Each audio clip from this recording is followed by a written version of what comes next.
Lewis and I spent a lot of time playing games together, but he was surprisingly bad at them. He died a lot.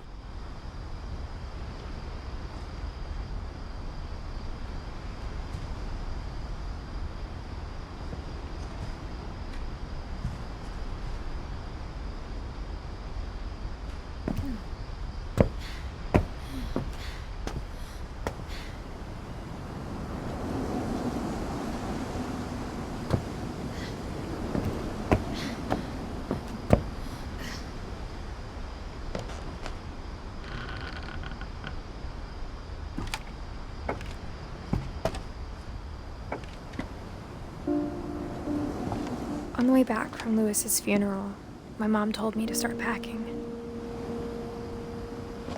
She waited until the day before we left to tell Edie. I'm not sure if she wanted to make it easier or harder.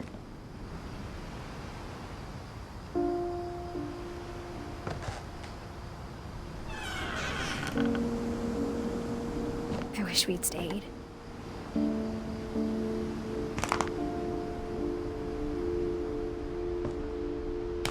But I understand why we left.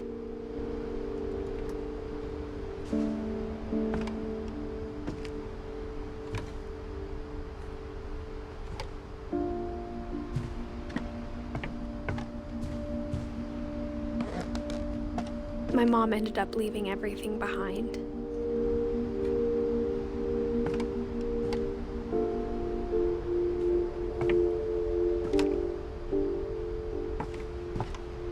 What happened that night had been coming for a long time.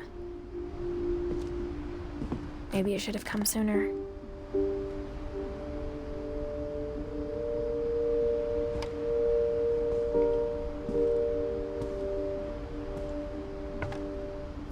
But it had to end one way or another. All that's left now is to tell you about that last night.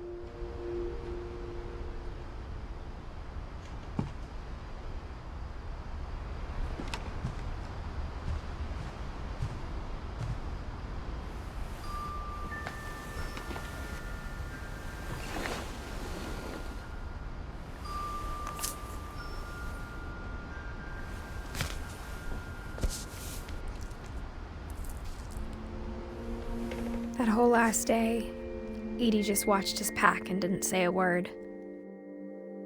Until supper, when she raised her glass and said, "To our final night together, and all our final nights apart." Grandma, you know what I said about alcohol. Some of your medications are very Edith, specific. I left a present for you in the hallway. Why don't you go open it?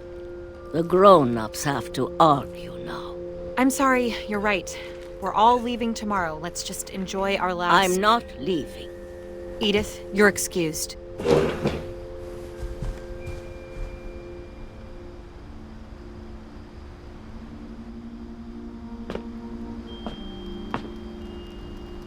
The power had been shut off that morning, but Edie always had plenty of candles.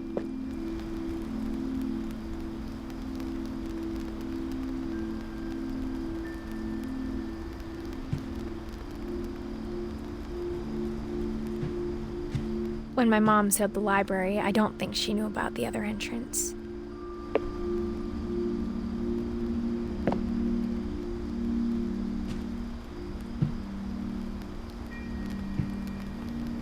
Or that Edie had a key to it.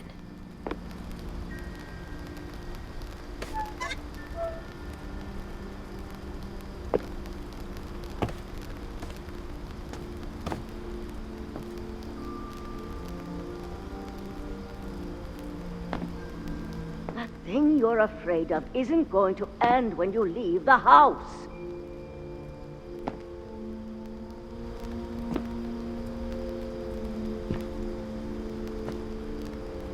Edith has a right to know these stories. My children are dead because of your stories! I think it's best if Edith and I leave tonight.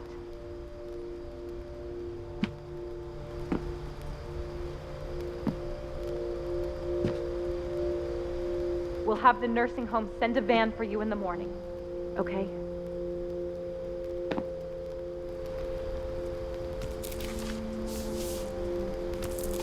dear Edith, there's so many stories I wish I could tell you, but there's only time for one. This is about what happened on the night you were born. That night, the tide went way, way out.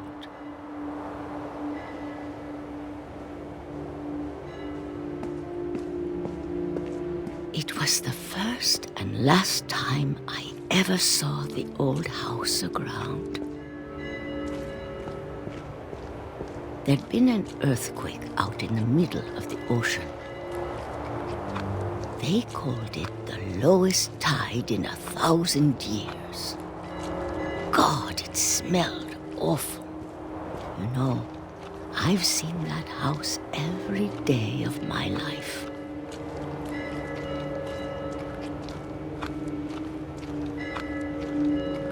But I never thought I'd go back to it.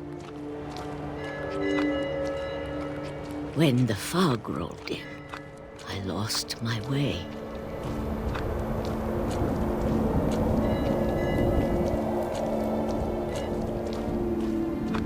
I got turned around.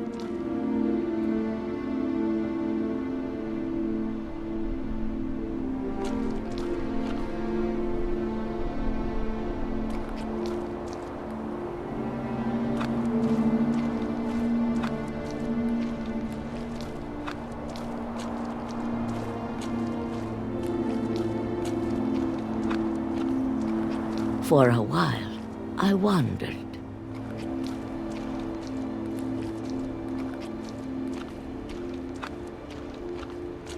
I started seeing things.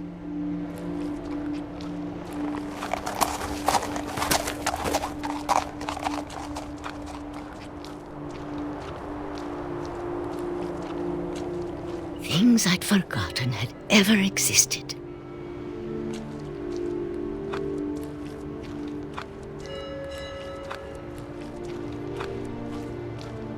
But when I saw them, they felt like old friends.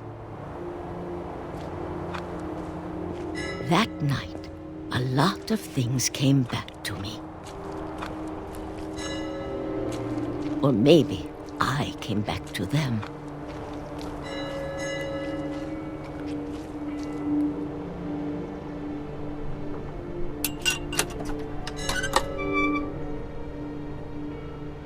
Things I can't explain, but that I need you to try and... Edith, what are you doing in here? It's mine. Edith! Mom, you're gonna rip it! Let go! I kicked and screamed, but Mom dragged me to the car.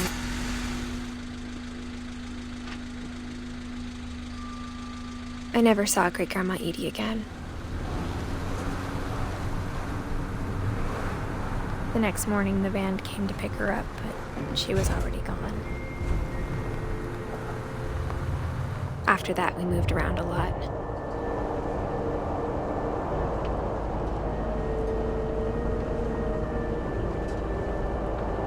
We both tried to make the best of it.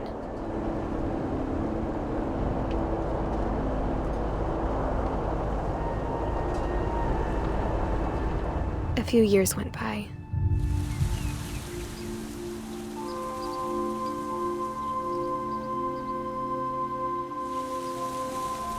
My mom didn't like to talk about it, but she started getting sick a lot.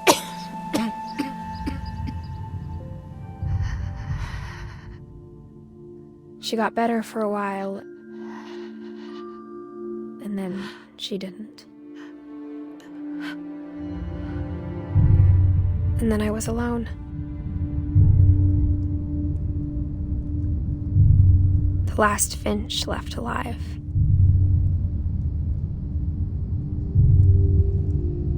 Until I found out about you.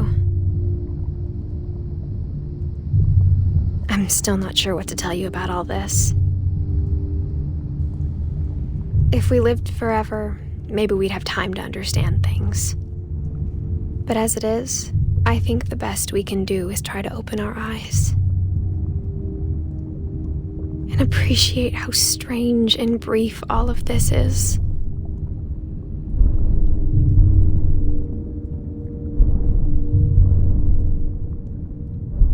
This journal was supposed to be for you. But now I hope you'll never see it. I just want to meet you and tell you all these stories myself.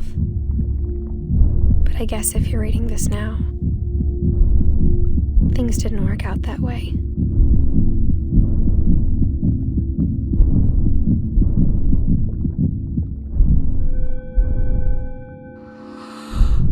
This is where your story begins. I'm sorry I won't be there to see it. It's a lot to ask, but I don't want you to be sad that I'm gone.